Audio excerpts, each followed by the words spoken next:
Good morning, everybody. Today we're going to be talking about sleep. So I watched Andrew Huberman's podcast on his sleep toolkit. I suggest you go check that out if you want all the sciencey stuff. I can't link it because YouTube doesn't trust me to link anything yet. I need to be a creator for like 2 months or something. But anyways, it's like just look up like Andrew Huberman's sleep toolkit and it'll probably pop up that video. So yeah, sleep is super important. You need to get enough of it, right, to survive, and you need it to just to process everything that you did in your day. You need it to grow your muscles. You need it to stay sane. So there's a lot of things that go on during your sleep. So it's really important that you optimize it and you get enough of it, because there's a lot of people that go to bed at like 4 a.m. and then wake up at 7, or like wake up at like, I don't know, like 9, and the sun's like already high in the sky, and they feel terrible, and you can only wonder why. It's because you're getting terrible sleep. If you go to bed at 4 a.m., chances are you're probably getting horrible sleep. I'm just saying. But if you say like, oh, but I'm not tired, well, there's a lot of reasons for that, and I'm gonna go over them in this video. So, on top of that, in this video, I'm gonna be telling you what I got from Andrew Huberman's podcast that I've applied to help optimize my sleep. So let's just get into it. So first is morning sunlight. Now, it might be kind of, I don't know if it's a cliche to be like, oh yeah, go out in the morning and like look at the sunrise, but that's a genuine thing. It's like you should be going outside and looking at the sun whenever it's first rising. Now, of course, there's certain places in the world where, I don't know, if you're in like the Arctic Circle or something, you only get sunlight for like an hour, like every day or something crazy like that. But I'm talking like general populous areas, right? Like, let's just say like New York or something. So if you're in, let's just say New York, right? Or even if you're in like England or something, you can, even if it's bad weather, you can go out in the morning time, something like 6 to 8 a.m. around that time, right? It's different for every place around the world. But go out whenever the sun is rising, wherever you're at, and just sit out there for like 10 minutes or so. Because whenever you view the morning sun, there's a reaction in your brain that like kind of wakes you up. It sets this hormone called cortisol out. Now, people think it's a stress hormone, but it's like there's a lot of things with it. That's what Huberman said. But like it helps wake you up pretty much. Is whenever you view that sunlight, it wakes you up. Now, of course, it might take time to actually get the benefit of that, but it does wake you up, I promise. And on top of that, it also starts a cycle. You ever heard of like the circadian rhythm and stuff like that? That's pretty much one of the things that like sets it, that can like start the cycle or whatever. So yeah, that's the main thing. It's the first thing. So when you wake up in the morning, right, make sure you're waking up at the time that the sun is like just starting to rise, or it's like getting up there, right? Make sure you wake up at that time and go out and view the sun. Yeah, and I do that. I wake up at like 6 o'clock, and then I go out and meditate, because even with your eyes closed, the sunlight can still get to your eyes and into your brain, pretty much. So yeah, even if it's cloudy outside, you might need to stay out longer, just because there's still sunlight like in your environment. It's just more diluted and everywhere else because the clouds are like reflecting it. So yeah. Next thing is a cold shower. So if you have difficulty waking up in the morning, I know I do sometimes. If I've had like a particularly physically demanding day the day before, I find it really difficult to wake up, and I just kind of lie in my bed. I'm like, oh, I don't want to get up. But you gotta, of course, will yourself to get out of bed, and then if you take a cold shower, one, it's gonna wake you up because it's freaking cold, right? And two, it's going to force your body to like try and heat up, so your heart's gonna start beating faster and stuff like that. And so whenever you get out of that shower, you're gonna maintain that for a little bit, and it's gonna keep you awake, right? It's gonna increase your body temperature. So yeah, that's my main thing about it, right?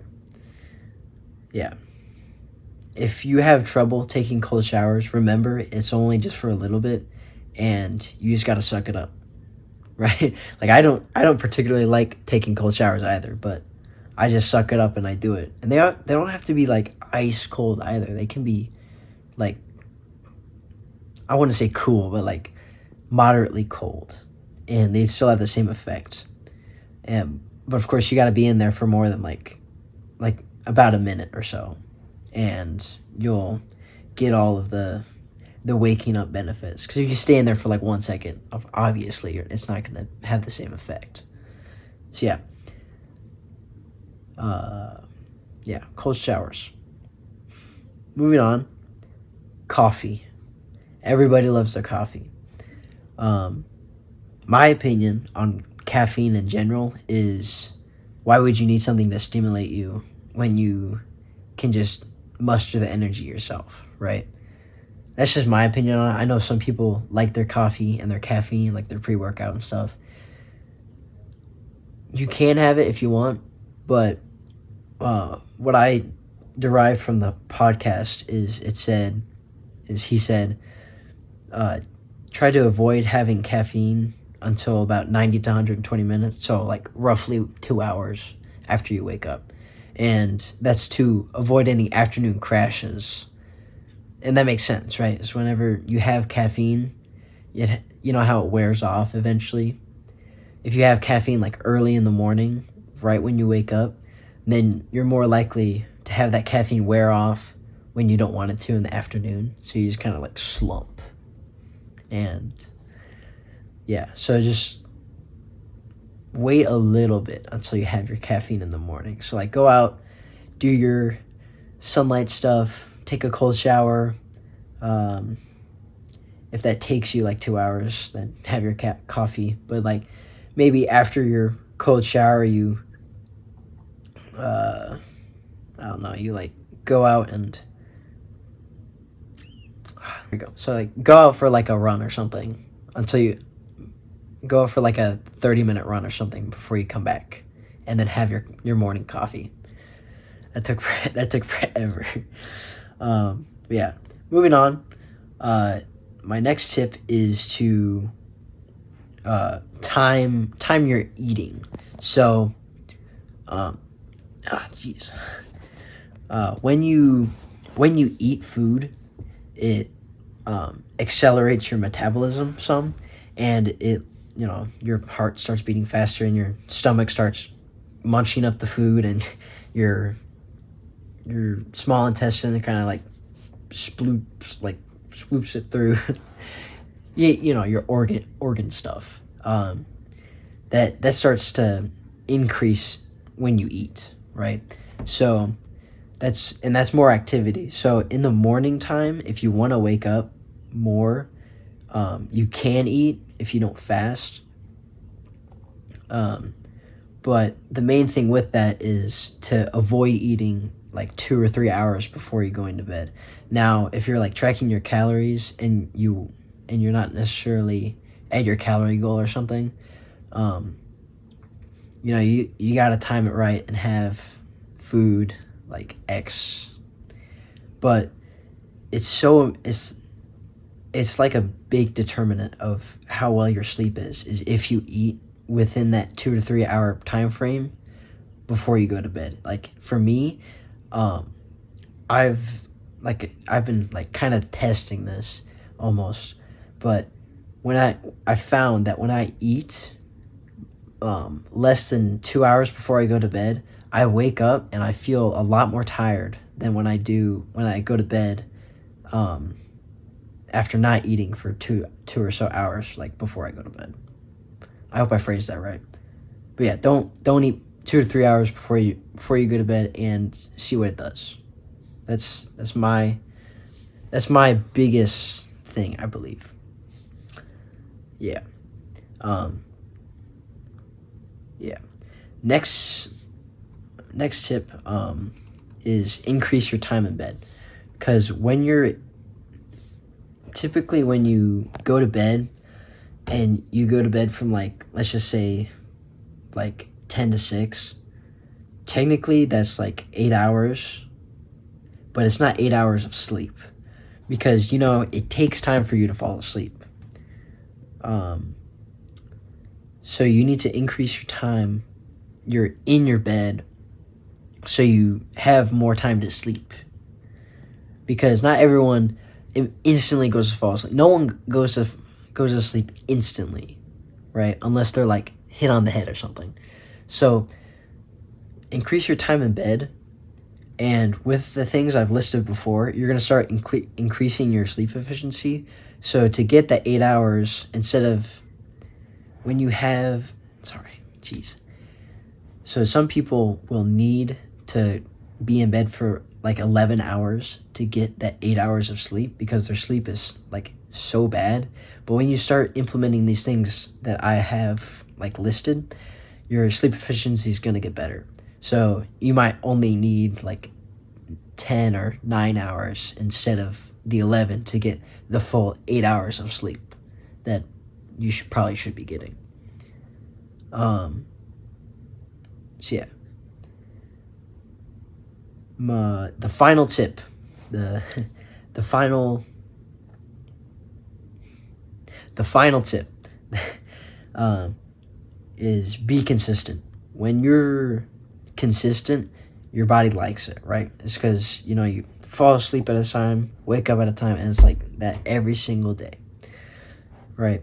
So I mean, yeah, you can have some irregularities, like you go to a best friend's birthday party, or you have a funeral or something. Like, yeah, there's obviously going to be some circumstances that won't have you going to bed at the same time every night. But majority of nights, you want to be going to bed at the same time and waking up at the same time every morning. This is so your body can set a proper rhythm.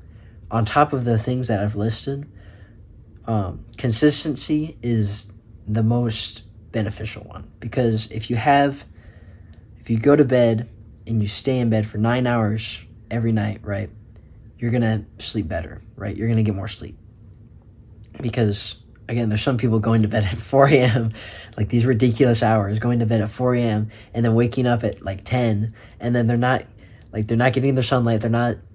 They drink coffee too early. But yeah, that's the most important thing, is have a consistent bedtime schedule. Have a bedtime. That's also another thing. Have a bedtime. Yeah, think about in ancient times, people normally would go to bed when the sun went down, and they'd wake up when the sun came up, because that's all the light there was. Now, in this modern time, of course, there's artificial lights, and we have these phones, and we have laptops, and we have lamps, and all these other sort of things to help keep us awake at night with all this light. But you want to have a consistent bedtime schedule. That's the main thing. One thing I didn't write down was your phone. You gotta stay off your phone for like an hour before you go to bed, because it doesn't help you fall asleep. It says, Andrew Huberman, in the podcast, he mentions how in the morning your eyes are super like open and receptive to light. Like they can absorb so much light, and that's how they get that wake up signal, right? But like as it goes on, your eyes get super sensitive to light. And so I'm sure some of you have heard about, like, voice cracks.